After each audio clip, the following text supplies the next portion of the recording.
So,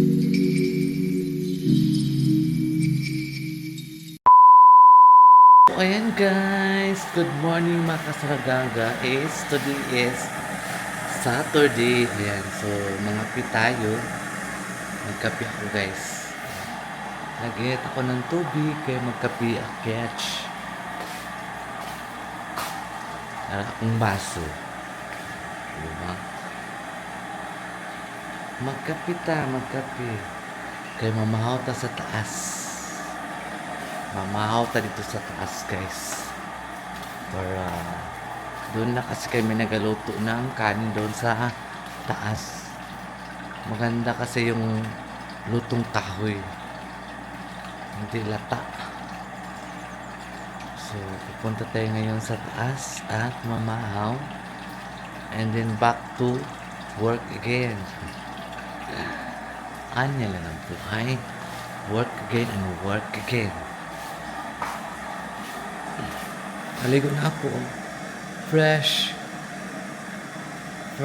from the tub. Kaya po yung bukal. Lugay po kayo ng bukal ako ninilit piso. Lugay kayo ng bukal.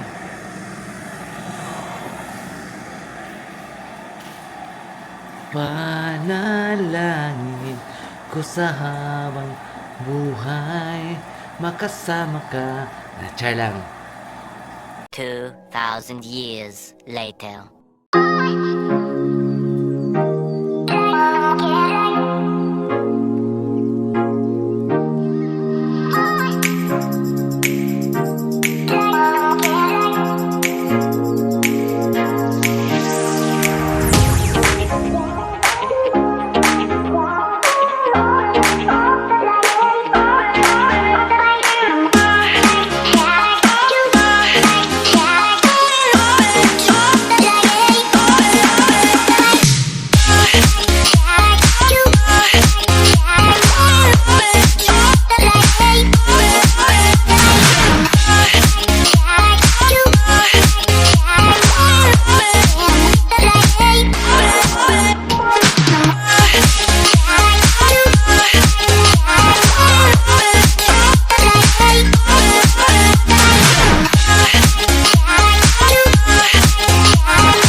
A few moments later. So ayun guys, nagala-gala muna tayo guys kahit mainit para vitamin C siya.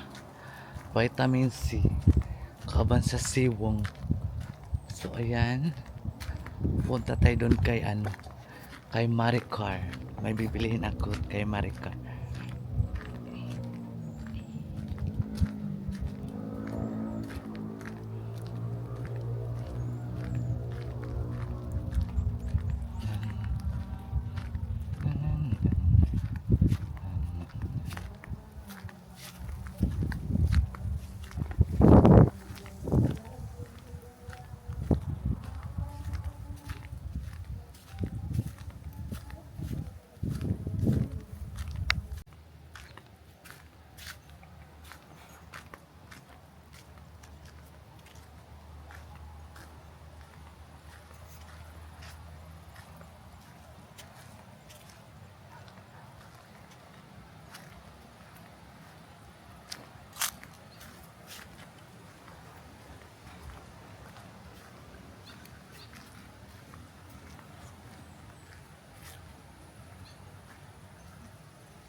Sering beruha deh.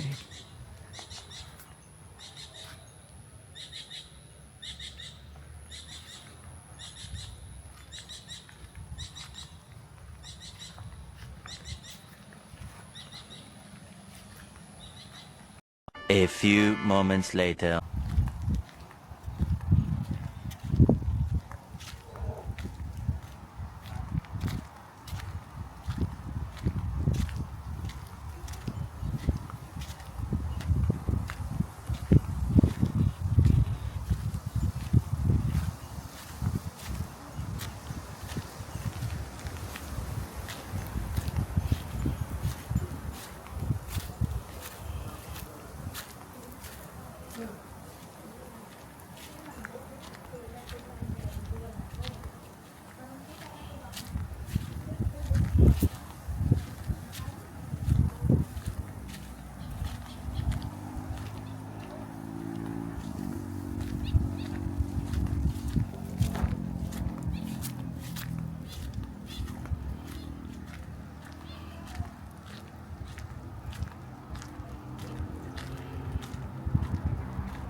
A few moments later. Wala guys. Sobrang kainit. May bibilihin, kaya bilhin. Ay nako. Hinihingal a catch. May mga ahas to dito guys. Kahapon, nakapatay kami ng isang ahas. Pero ano lang yun siya guys. Parang walang kamandag yata daw yun. Napatay namin kahapon.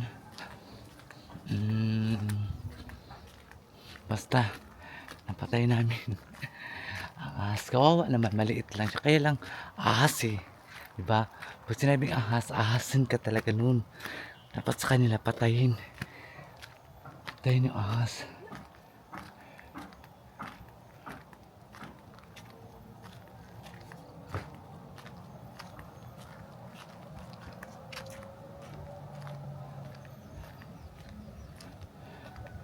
Hindi ako nakapagdala ng payong guys.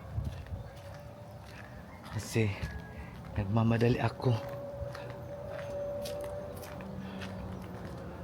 Ano talagang payong?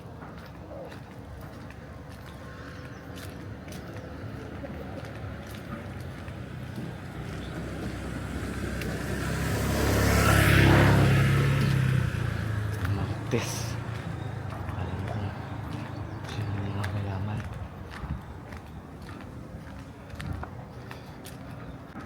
Tayo naman ay maglakad kahit mainit.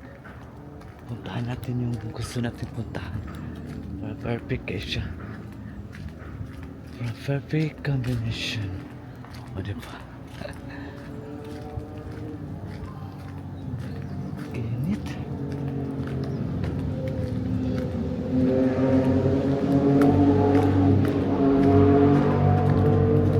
Ingay.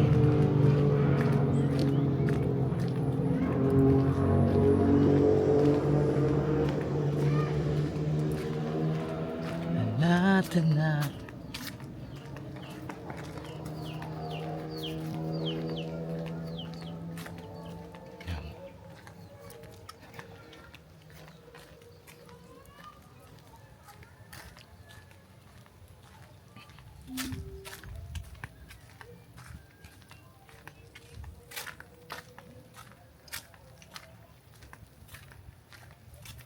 Layo po. Layo guys.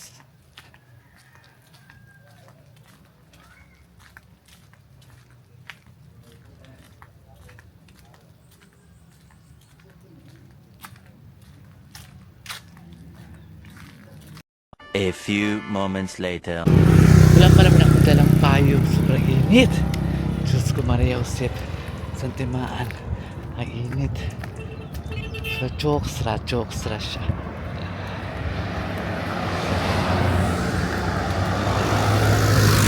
Tapos tayo guys.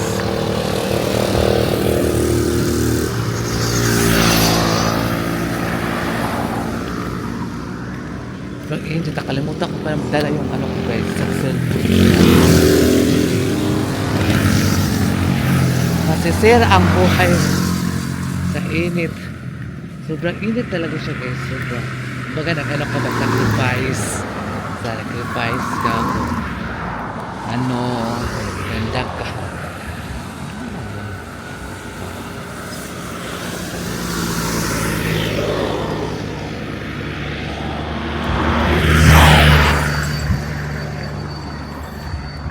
Ayan ang hindi ko ibibinta. Kaya hindi sa akin yan. Diba ang ganda? Ayan. Maglalakad ka lang guys. Ganun ka lang. Kaya lang sobrang init. Oh my God. Init.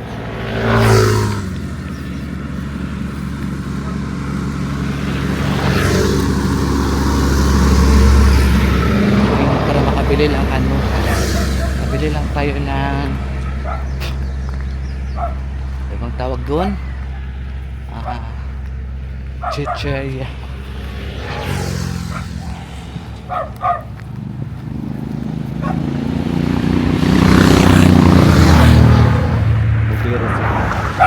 Bugiro kasi sila motor niya. Pabaya sila kabayan.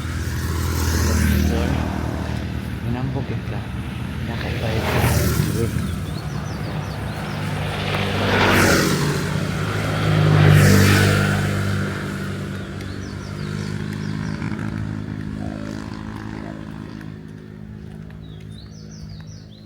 Init.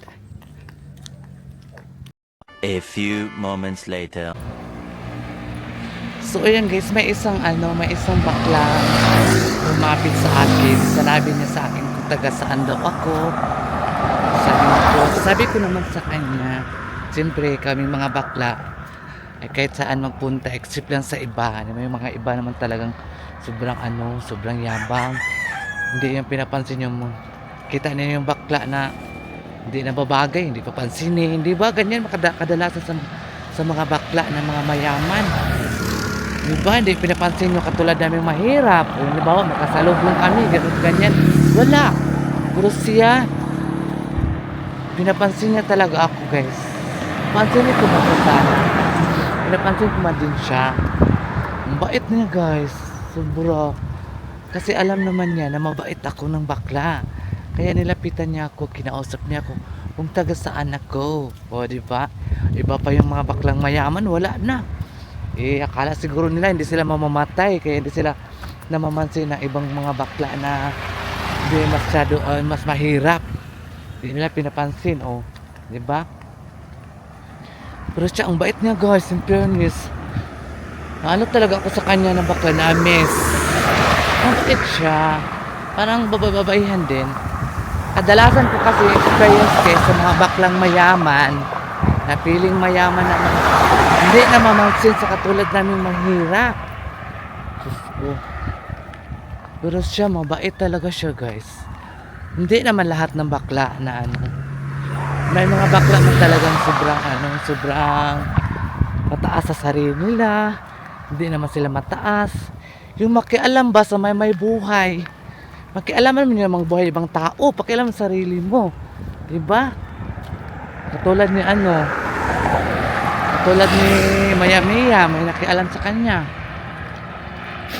Isang bakla din. Huwag mo naman pakialaman saya alam mo na si Maya Maya. Buhay naman niya yan. Hayaan mo na siya. Diba? Saka mayroon din nakialam sa kanya mga matanda na hindi na bagay, ganyan. Ay, naku ninyo yung mga ang dami niyong mga ang dami niyong alam sa buhay. Wala naman kayong alam sa buhay. Puro naman kayo satsat. Diba? Ay naku, pakialam nyo ng sarili. At sobrang init sa Pilipinas. Sakit-sauso pa kayo sa kapwa nyo kong creator. Kapwa nyo bakla. Dapat nga tayong mga Pilipino, tayong mga bakla, dapat tayo magkaintindihan. Hindi tayo puro awayan, puro chismisan. Dapat kasi magkaunawaan ba kasi pareha lang man tayo bakla. Dapat di tayo makialam sa buhay nila. Kasi buhay nila yan, di ba? Alam mo natin sarili natin. Sarili nyo lang pakialaman nyo. Huwag kayo makialam sa iba. Di ba? Diyos ko, ako pakialaman nyo. Di ba, malintikan ko kayo. Wala naman kayo masasabi sa akin kasi mahirap lang ako.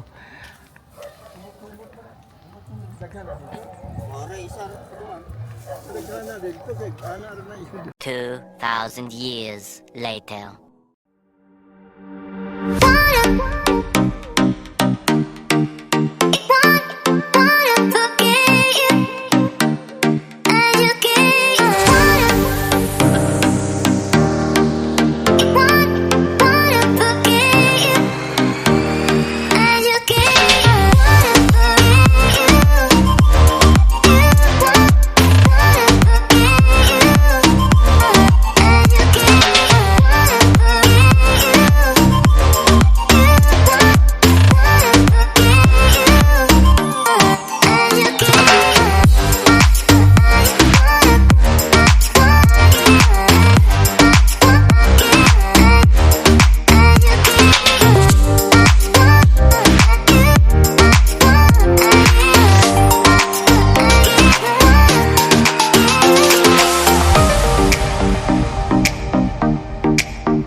A few moments later. Guys, Makasara Gaga Vlog. So mag-uwi na kami ng Davao ngayon. And hindi ko rin alam kung kailan po kami babalik dito kasi mayroon pa kami aayusin doon sa rest house, sa ano ni Madam sa farm. Ayusin pa ni Madam doon guys kasi renovate na naman niya doon yung farm niya. Kasi doon na kami magtira sa farm kasi I love the farm guys. Ayan. Gusto na ni Madam doon magtira sa farm niya. Kaya ipaayos na yun. Magawa siya ng mga room din doon. Kasi ipaayos na yung swimming pool doon guys. So ayan mga kasaragaga. Thank you so much sa mga new subscribers sa Sarah Gaga and mga followers ni Sarah Gaga and super supportive kayo sa kuang mga vlog. Maraming salamat po sa inyong lahat mga madam o mga sisi. Ayan. Ayan mga sisi. Ayan guys. Papunta na naman kami sa pinakamainit na lugar. Magpadabaw na naman ang beauty ni Sarah Gaga guys. Oh my God. Ayan. Bye.